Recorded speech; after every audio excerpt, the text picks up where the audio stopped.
La plupart des hôtes se comportent comme des gestionnaires. Ils pensent fonction. Ils organisent le couchage, la lumière, le rangement.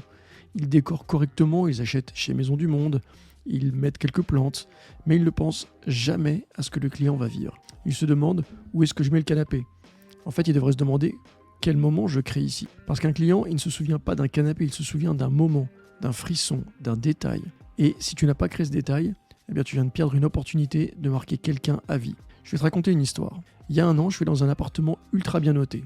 Design moderne, parquet clair, rideaux blancs, meubles gris, impeccable sur le papier. Mais aujourd'hui, je suis incapable de te décrire une seule pièce. Par contre, je me souviens précisément d'un logement dans les Landes, qui était pas très grand, pas très luxueux, mais dans le salon, il y avait un fauteuil en velours rouge, un tapis épais, une lampe de lecture avec un filtre jaune orangé, une petite étagère avec des vieux livres et une odeur de bois brûlé. Et je m'en souviens encore comme si c'était hier. Pourquoi ? Parce que cet endroit racontait quelque chose. Il m'a fait ressentir quelque chose. Et c'est exactement ce qu'on va construire ensemble dans ton Airbnb. À la fin de cette vidéo, tu sauras comment créer une émotion pièce par pièce, comment faire en sorte que chaque passage d'une pièce à l'autre provoque une mini-explosion émotionnelle, et comment insérer des objets qui marquent la mémoire et déclenchent les partages Insta